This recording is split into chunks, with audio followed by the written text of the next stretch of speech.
आशा करता हूं आप सब लोग एकदम मजे में होंगे। तो आज हम करेंगे हमारे ऑल इंडिया बार एग्जाम के लिए लैंडमार्क जजमेंट्स और इंपॉर्टेंट जजमेंट जो कहीं ना कहीं आ सकती है आपके एग्जाम में। तो ये जजमेंट जरूर करके जाना अगर आप प्रिपेयर कर रहे हो ऑल इंडिया बार एग्जामिनेशन को लेकर, क्योंकि ये आ जाए बढ़िया है, ना भी आए तो कोई दिक्कत नहीं है। क्यों? एटलीस्ट आपको जो सेक्शंस हैं उनसे रिलेटेड कुछ ना कुछ चीजें इन लैंडमार्क जजमेंट्स की वजह से पता भी लग जाएगी, क्योंकि ये लैंडमार्क केसेस ऐसे जिन्होंने पूरा सिनेरियो ही बदल दिया, पूरे लॉ को ही चेंज कर दिया। तो इन लैंडमार्क जजमेंट्स, क्योंकि लैंडमार्क भी है और इंपॉर्टेंट भी एग्जाम पॉइंट ऑफ व्यू से, ठीक है, तो आने के काफी हाई चांसेस है, इसलिए हम वही मेन जजमेंट्स करा रहे हैं जिनके आने के ज्यादा हाई चांसेस है। ठीक है, सबसे पहली जो जजमेंट है आप ये नोट डाउन कर लीजिएगा जो यूट्यूब पर वीडियो देख रहे हैं। ठीक है, सबसे पहले जो जजमेंट है वो है नवतेज सिंह जौहर वर्सेस यूनियन ऑफ इंडिया। देखिए, आपने सुना होगा कि 377 को हटा दिया गया है या नहीं हटाया गया है, क्या सीन है क्या नहीं है, काफी कंफ्यूजन लेके इसको ज्यादा हुई थी। तो हम अगर बात करेंगे हमारा सेक्शन 377 ऑफ आईपीसी, अगर उसको लेकर हम बात करेंगे तो इसमें क्या कर दिया है, जो कंसेंसुअल सेक्स था, जो कंसेंसुअल सेक्स है किनमें, एडल्ट्स के बीच में, उसको डीक्रिमिनलाइज कर दिया। एक चीज तो ये, ठीक है, डीक्रिमिनलाइज कर दिया, और होमोसेक्सुअल सेक्स को भी इसमें इंक्लूड कर दिया। एक तो डीक्रिमिनलाइज कर दिया किस चीज को, कंसेंसुअल सेक्स को, ठीक है, अमंग्स अडल्ट के बीच में, ठीक है। और दूसरी चीज क्या है, दूसरी चीज यह है कि होमोसेक्सुअल सेक्स को भी इसमें इंक्लूड कर दिया है। ठीक है, नवतेज सिंह जौहर वर्सेस यूनियन ऑफ इंडिया का केस है। अब आ जाइए अगले केस पे, Saira Bano versus union of India. ये वाला नोट डाउन कर लीजिए जल्दी से, Saira Bano versus union of India 2017 में काफी इंपॉर्टेंट केस है ये केस है ट्रिपल तलाक से रिलेटेड। ये केस किससे रिलेटेड है, ये केस है ट्रिपल तलाक से रिलेटेड। जो आपने सुना होगा कि भैया ट्रिपल तलाक को पूरी तरीके से अनकॉन्स्टिट्यूशनल डिक्लेयर कर दिया गया था। ठीक है, तो ये किस केस के अंदर था, ये था Saira Bano versus union of India. इस केस को नोट डाउन कर लीजिएगा, Saira Bano versus union of India. ये केस किससे रिलेटेड है, ये केस रिलेटेड है ट्रिपल तलाक से। जो 2017 में सुप्रीम कोर्ट ऑफ इंडिया ने इसको क्या डिक्लेयर कर दिया था, अनकॉन्स्टिट्यूशनल, कि ट्रिपल तलाक का जो कॉन्सेप्ट है, जो इंस्टेंट ट्रिपल तलाक है, ठीक है, ध्यान रखना, इंस्टेंट ट्रिपल तलाक जो है उसको सुप्रीम कोर्ट ऑफ इंडिया ने बोला भैया ये अनकॉन्स्टिट्यूशनल है, इसको पूरी तरीके से हटा दिया जाए। ठीक है, ये वाला हो गया। अब आ जाइए ग्लोस्टर ग्रामर स्कूल। देखो, जो आपका है ग्लोस्टर ग्रामर स्कूल केस, ये किस पे डिपेंडेंट है, ये डिपेंडेंट है डैमनम साइन इंजूरिया। जैसे कल हमने लीगल मैगजीम्स पढ़े थे, अगर किसी ने लीगल मैगजीम्स नहीं देखे हैं या उसको पढ़ना है तो भैया आई बटन में चले जाना या फिर वीडियोस की लिस्ट में चले जाना। कल ही हमने वो करे हैं लीगल मैगजीम्स हमारे सारे, तो वहां पर आपको वीडियो मिल जाएगी। अब जस्ट है थर्ड केस है ग्लोस्टर ग्रामर स्कूल केस, काफी इंपॉर्टेंट और फेमस केस है। ठीक है, ये किस चीज का है, ये है डैमनम साइन इंजूरिया, यानी कि डैमेज हुआ है बिना इंजरी के। इंजरी क्या, आपका लीगल राइट इन्फ्रिंज नहीं हुआ है। ठीक है, आपका लीगल राइट इन्फ्रिंज नहीं हुआ है बट आपको डैमेज हुआ है। इस केस के अंदर क्या हुआ था, देखिए, इधर और इधर हमें ज्यादा डेप्थ में बात नहीं करनी है। क्यों, यहां पर आपको ये समझ आ गया ये केस किससे रिलेटेड था और सायरा बानो वाला केस किससे रिलेटेड था, कि भाई सुप्रीम कोर्ट ऑफ इंडिया ने कॉन्स्टिट्यूशनल हो। यहां मैंने आपको बताई दिया 377 से रिलेटेड ये केस है। ठीक है, ग्लोस्टर ग्रामर स्कूल में क्या था, अब एक चीज बताओ, एक स्कूल बना हुआ है, उसके सामने एक बंदे ने और स्कूल बना दिया, थोड़ी फीस कम कर दी, थोड़ा इंफ्रास्ट्रक्चर अच्छा कर दिया, पढ़ाई के तरीके अच्छे कर दिए, ठीक है, टीचर्स उधर अच्छे आ गए, टीचर्स की सैलरी थोड़ी बढ़ा दी। तो अब क्या हुआ, जो पुराने वाले स्कूल के बच्चे थे वो नए वाले स्कूल में अब जाने लग गए जो नया खुला। इन्होंने भाई साहब ने केस फाइल कर दिया और बोल दिया कि भैया ये तो मुझे और मेरे राइट्स को वो हो रखा है, तो कहीं ना कहीं डैमेज तो हम मान सकते हैं हो रखा है इस केस के द्वारा, लेकिन इंजरी उसको नहीं हो रखी। ठीक है, तो ये लैंडमार्क जजमेंट है किस चीज के लिए? डैमनम साइन इंजूरिया, क्या आपको डैमेज तो हो रहा है बट इंजरी आपको लीगल राइट्स की नहीं हो रही, इस चीज को ध्यान रखना। ठीक है, हो सके तो थोड़ा बहुत नोट डाउन भी कर लो ना अगर आपको लगे। ठीक है, अब इसके बाद आ जाओ MC Mehta and another versus union of India. कौन सा case? MC Mehta versus union of India. ठीक है, देखिए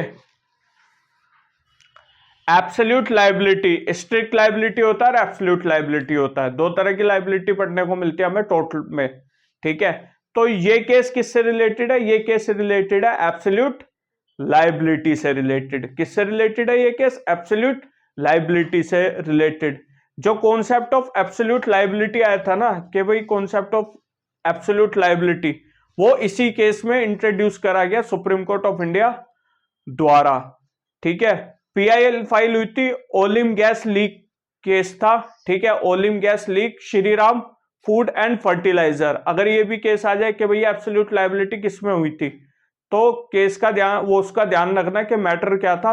MC Mehta versus union of India तो था ही, लेकिन मैटर क्या था वो मैं थोड़ा सा बता देता हूं। भैया एक गैस वगैरह थी, ठीक है, वो इन्होंने रख रखी थी, वो कहीं ना कहीं से लीक हो गई थी, जो ये पूरा केस था। ठीक है, इसमें उन्होंने बोला कि भाई हमारी लायबिलिटी नहीं है क्योंकि हमने इंटेंशनली कुछ भी चीज नहीं करी गई। लेकिन अगर हैजर्ड्स चीज आपने रख रखी है तो भैया फिर आपकी लायबिलिटी पूरी बनती है। ठीक है, तो ये कॉन्सेप्ट कौन सा आया निकल के? एब्सोल्यूट लायबिलिटी का इसमें। ठीक है, आपका oleum gas leak from Shriram food and fertiliser limited, complex एस दिल्ली। ठीक है, ये इसका था, लेकिन केस का नाम आपको मैंने बता दिया, पीआईएल डाली गई थी, वो इतना डेप्थ में जाने की आपको जरूरत है नहीं। अब आ जाओ Vishakha and others versus state of Rajasthan. देखिए sexual harassment at workplace, अगर sexual harassment at workplace की बात आती है तो ध्यान रखना कि भैया sexual harassment of workplace में विशाखा एंड इसका आया था। इस पे सुप्रीम कोर्ट ऑफ इंडिया ने गाइडलाइन बनाई थी कि भाई सेक्सुअल हरासमेंट अगर वर्क प्लेस पर होता है तो उसके लिए क्या क्या चीजें होनी चाहिए, क्या क्या प्रिकॉशंस लेने चाहिए, उसको लेकर Vishakha and others versus state of Rajasthan and others का आया था। लेकिन यहां पर एक एक्ट भी इस केस के बाद बनाया गया था। ठीक है, उसका भी नाम लिख लो, उस एक्ट का नाम क्या है? नहीं, पोस्ट तो है बट शॉर्ट में नहीं, पूरी उसमें बताना पड़ेगा ना इसको। Prevention prohibition and redressal act,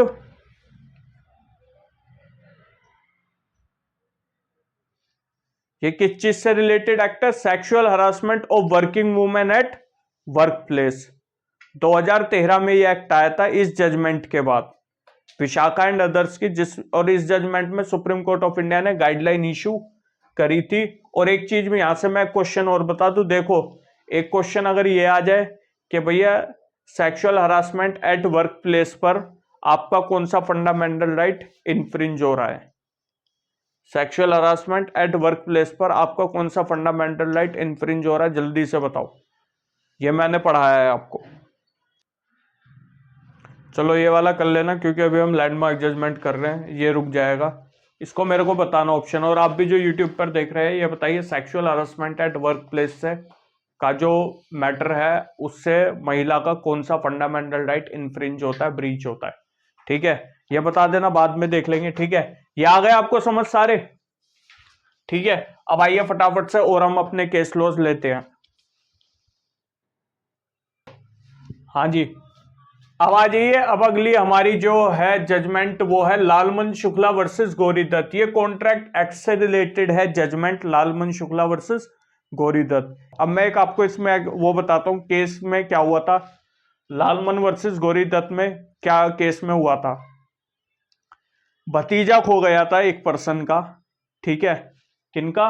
Gauri Dutt का।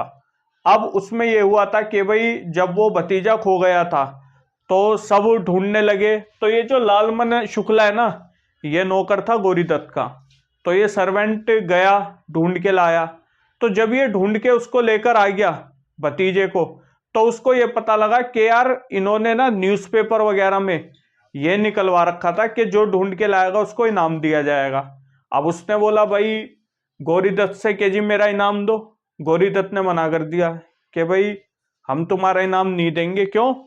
क्योंकि तुम्हें इस चीज के बारे में तो पता ही नहीं था, तुम तो अपना वैसे ढूंढ के लिया है कि भाई हमारे मालिक का भतीजा है तो ढूंढ लेते हैं ऐसे करके। ठीक है, अब क्या होता है, कोर्ट में जाता है केस। ठीक है, तो इसमें कोर्ट की ऑब्जर्वेशन ये रहते कि भाई ठीक है ये कंपनसेशन क्लेम नहीं, इसको रिवार्ड नहीं मिलेगा। ठीक है, इसको रिवार्ड इसलिए नहीं मिलेगा क्योंकि इसको ऑफर कम्युनिकेट ही नहीं हुआ, ना ही इसको ऑफर की नॉलेज थी। या तो ऑफर की नॉलेज होती तब ढूंढ के लाता। ठीक है, तो इसका मतलब यह है कि अगर आपको ऑफर की नॉलेज नहीं है या आप ऑफर कम्युनिकेट आपको नहीं हुआ है, ठीक है, तो आप फिर क्लेम रिवार्ड नहीं कर सकते आप उसमें। तो इसमें पैसे देने से कोर्ट ने मना कर दिया था। आ गया लालमन शुक्ला वर्सेस गौरी दत्त का केस, कॉन्ट्रैक्ट एक्ट से रिलेटेड ये केस है। ठीक है, अब आ जाइए Daniel Latif versus union of India. Daniel Latif and another versus union of India. इस केस की क्या कहानी है? इस केस की कहानी है कि भैया पहले क्या था कि वुमेन इद्दत के टाइम पीरियड में, हमने इद्दत भी पढ़ा था जैसे कि मुस्लिम लॉ में, तो इद्दत के टाइम पीरियड में वुमेन मेंटेनेंस क्लेम नहीं कर सकती। लेकिन इस वाले केस में ना, डैनियल लतीफ वाले केस में सुप्रीम कोर्ट ऑफ इंडिया ने बोला नहीं ऐसा नहीं है, वुमेन मेंटेनेंस क्लेम कर सकते हैं ड्यूरिंग इद्दत पीरियड भी। ठीक है, इस चीज को आप लोग ध्यान रखेंगे कि डैनियल लतीफ वाले केस में वुमेन मेंटेनेंस क्लेम कर सकती है कब? इद्दत पीरियड के टाइम पे। ठीक है, और इसके बाद आ जाते हैं अब हमारे अगले पे, जोसेफ सीने versus union of India.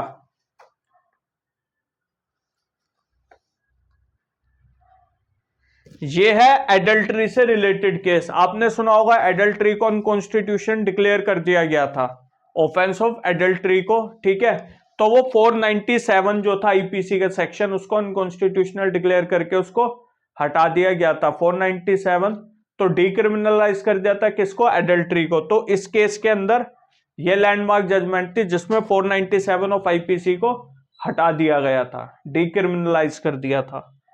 Joseph सीने वर्सेस यूनियन ऑफ इंडिया। और 2018 में ये केस आया था, मतलब जो जजमेंट है वो 2018 के इस केस के अंदर। ठीक है, अब आ जाओ बेल्फर वर्सेस बेल्फर। ठीक है, बेल्फर वर्सेस बेल्फर कॉन्ट्रैक्ट एक्ट से रिलेटेड एक केस है। ठीक है, इसमें यह है कि भाई agreement between husband and wife माना जाएगा या नहीं माना जाएगा, या क्या सीन है। देखो इसके अंदर सिंपल सा ये था, बेल्फर वर्सेस बेल्फर में जो हस्बैंड वाइफ ने आपसी में एक एग्रीमेंट करा जिसमें उन्होंने ये कहा कि भाई, वाइफ ने बोला कि भाई मैं जो जा रही हूं तुम्हें छोड़ के, हम लीगली सेपरेट हो रहे हैं। ठीक है, हम जो सेपरेट हो रहे हैं अब आप मेरे को मेंटेनेंस दोगे। हस्बैंड ने एग्रीमेंट करा, ठीक है, बट हस्बैंड ने कोई भी मेंटेनेंस उसको नहीं दिया। ठीक है, इन्होंने आपसी में ही बात करके कि भाई तुम मुझे ऐसे ऐसे वो दोगे मेंटेनेंस, हस्बैंड और इसमें एग्रीमेंट हुआ एक, बट हस्बैंड ने मेंटेनेंस देने से मना कर दिया। तो इसने बोला कि भाई मेरा जो कॉन्ट्रैक्ट है वो ब्रीच कर दिया मेरे हस्बैंड ने। ठीक है, ये कोर्ट को अप्रोच कर लिया इसने, बट कोर्ट ने बोला कि ये कोई कॉन्ट्रैक्ट नहीं था क्योंकि यहां पर लीगल ऑब्लिगेशन कोई नहीं है। ठीक है, लीगल ऑब्लिगेशन की वजह से कोर्ट ने मना कर दिया कि भैया ये कॉन्ट्रैक्ट नहीं माना जाएगा। अगर लीगल ऑब्लिगेशंस होती तो ये कॉन्ट्रैक्ट हम मान लेते।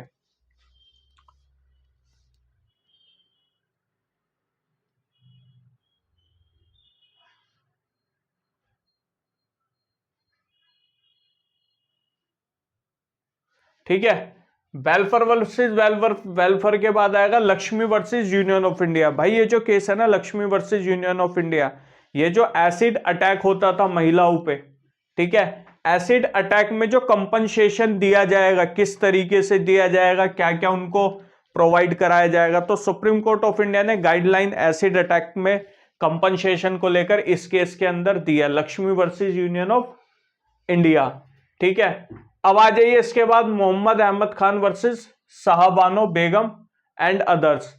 ये वाला केस जो है, ये वाला केस है मेंटेनेंस से रिलेटेड, यानी कि सीआरपीसी के 125 में और 144 ऑफ बीएनएसएस में जो मुस्लिम वुमेन है वो मेंटेनेंस क्लेम कर सकती है पूरी तरीके से। क्यों? क्योंकि जो सीआरपीसी है या बीएनएसएस है उसके सेक्शंस यूनिवर्सल है, यानी कि सब पे एप्लीकेबल है। ऐसा नहीं है कि भाई हिंदू पे एप्लीकेबल है या किसी पर्टिकुलर रिलीजन पे और अदर रिलीजन पे नहीं है, वो सब पे एप्लीकेबल है। तो उस हिसाब से सुप्रीम कोर्ट ऑफ इंडिया ने बोला क्लियरली कि भाई ये 125 में मेंटेनेंस क्लेम कर सकती है मुस्लिम महिलाएं, कोई भी दिक्कत नहीं है। ठीक है, इस केस के अंदर देखो क्या हुआ था, मौरी बीवी वर्सेस धर्मोदास घोष वाले केस में।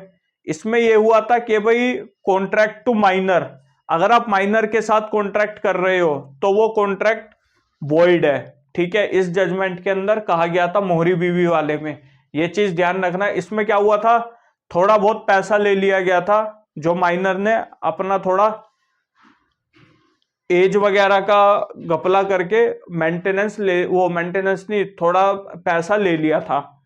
ठीक है, कॉन्ट्रैक्ट करके कि भाई मैं आपको पैसा दे दूंगा, लेकिन बाद में उसने बोला कि भाई मैं माइनर हूं तो मेरी लायबिलिटी आपको पे करने की नहीं बनती किसी भी तरह का पैसा। तो फिर ये कोर्ट को अप्रोच करा इन्होंने, उसके बाद कोर्ट ने बोला कि हाँ भाई सही है, माइनर के साथ अगर आप कॉन्ट्रैक्ट कर रहे हो तो वो कॉन्ट्रैक्ट वॉइड माना जाएगा।